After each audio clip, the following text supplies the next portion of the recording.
조갑제 TV 시청자 여러분 안녕하십니까? 2022년 5월 20일 오후 6시 43분입니다.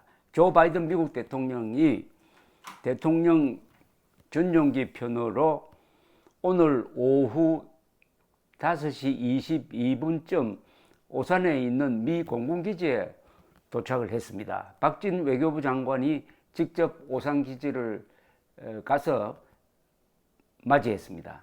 이어서 평택에 있는 삼성전자 반도체 공장으로 옮겼습니다. 거기서 윤석열 대통령이 기다리고 있다가 바이든 대통령을 맞이함으로써 첫 만남이 성사되었습니다.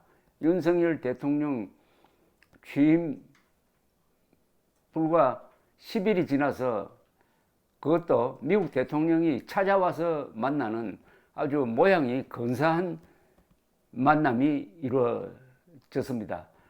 두 사람의 악수는 상징하는 바가 어마어마하게 큽니다. 그동안 문재인 정권 5년 동안 문재인이 반미, 반일, 친중, 친북 정책을 펴면서 한미동맹을 아주 위험에 빠뜨렸고, 여기에 반발한 트럼프 대통령이 주한미군을 아예 철수시켜버리겠다라고 신경질을 내도록 만들고, 더구나 사드에 있는 성주 사드 미군 기지를 시위대가 포위하고 있는 걸 그냥 방치를 해가지고 미군이 꼭 무슨 감옥 생활 하듯이 이렇게 만들어 놓은 그 시대가 이제 끝났다는 겁니다. 한미동맹이 비로소 정상화되는 순간이었습니다. 이건 감격스러운 순간입니다. 사실은 지난 3월 9일 우리 국민들이 위대한 선택을 했으므로 대한민국의 생명줄인 한미동맹이 다시 제자리로 찾아오게 되었고, 바이든 대통령도 그동안에 미국이 5년 동안 문재인 상대하다가 얼마나 진절머리가 났는지 그걸 정확하게 알고 있으니까 가슴이 아주 열리고 아주 환한 표정이었습니다. 윤석열 대통령 또한 마찬가지고 정말 근사한 만남이었습니다. 역사적 회담입니다. 역사적 회담. 더구나 두 사람이 내일 만나서 정상회담을 하면은 합의문이 상당히 길게 나올 겁니다.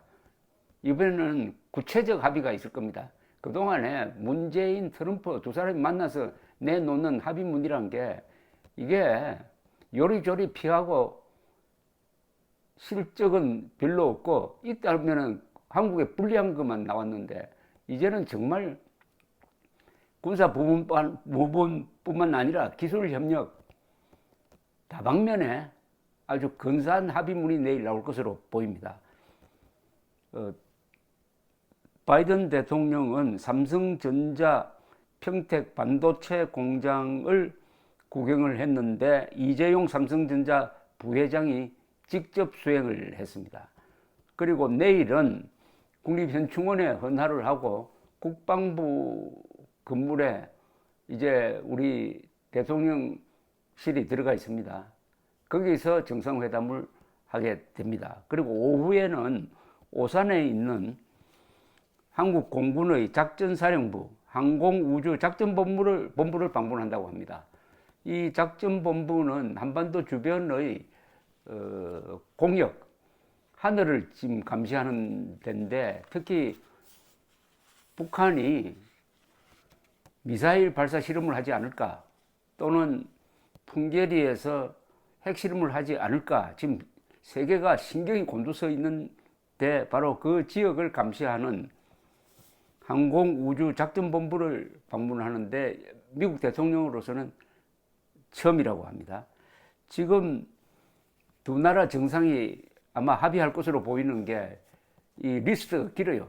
우선 성주 사드 운영을 정상화한다. 그러려면은 윤석열 정부가 공권력을 동원해가지고 지금 사드 기지를 불법적으로 지금 에워싸고 있는 민간인들을 밀어내야죠. 그 다음에 중요한 게 원자력 발전에 대한 합의가 이루어질 것이라고 보입니다. 지금 한국은 원자력 시공 기술이 매우 뛰어납니다. 미국은 원자로 설계 기술이 뛰어납니다.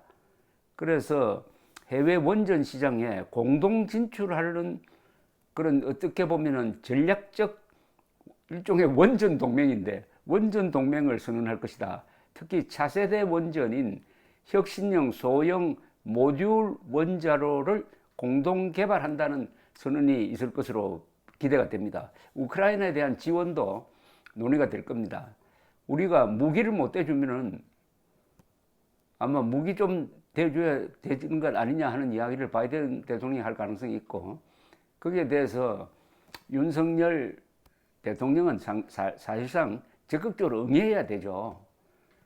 우크라이나 전쟁 그리고 젤렌스키의 맹활약이 없었으면은 윤석열 후보가 낙선됐을 가능성도 있습니다. 당시에 사실은 우크라이나 사태가 윤석열 대통령 당선에 결정적인 역할을 했습니다. 우리도 보답을 해야 됩니다. 그 다음에 대중경제 공동체, 대중경제 경제공동체로 불리는 IPEF, 인도태평양 경제 프레임워크에 한국이 처음부터 가입하겠다, 이런 방침을 이미 확정했다고 합니다. 여기에 대해서 왕이 중국의 이 외교부장은 상당히 공개적으로 반발을 하고 있습니다. 그러나 그건 눈치 볼 것도 없고, 윤석열 대통령은 그런 문제에 대해서는 확고한 입장입니다. 중국과는 대등한 입장에서 상대를 해야 된다. 굴욕적으로 나갈 수는 없다. 국익을 위해서 이렇게 하는 거지, 우리가 중국을 견제하고 뭐 중국을 괴롭히려고 하는 것 아니다 하는 이런 입장을 이미 정해 놓았습니다.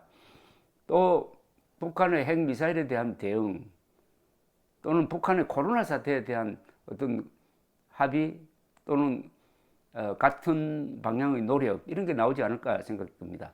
그리고 전시작전권을 전환하는 문제에 대한 원칙적인 합의도 나올 것으로 기대가 됩니다. 이렇게 아주 줄줄이 실무적이고 구체적이고 두 나라에 도움이 되는 이런 논의가 이루어진다는 게 꿈 같습니다. 사실은 꿈 같습니다. 이게 선거를 잘한 덕분에 우리가 한미동맹을 정상화시키면은 이게 국내 정치에도 영향을 줍니다. 윤석열 대통령을 매우 강화시켜 줄 겁니다. 윤석열, 바이든 두 사람이 이렇게 만나서 큰 문제를 논의하는 걸 보니까 윤석열 대통령이 상당히 스케일이 크구나, 안정감이 있다, 역시 한미동맹이 잘 돼야 우리 다른 모든 분야가 잘 되는 것 아니겠느냐 하는 식으로 국민들이 납득을 하면은 이번 지방선거에 아마 바이든 대통령이 큰 도움이 될 수가 있을 것이라고 생각합니다.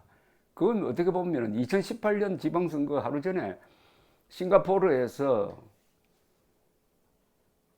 트럼프와 김정은이가 만나서 쇼를 하고, 거기서 트럼프가 한미 군사훈련 중단시키겠다고 김정은이가 요구하지도 않는 선물을 줘가지고 지금까지 이렇게 어려운 걸 만들고, 그 여파로 해가지고 그 다음날 있었던 지방선거에서 당시 자유한국당이 폭망하는 그 기억이 생생합니다. 이제 4년이 지나가지고 일종의 복수를 하게 되었습니다.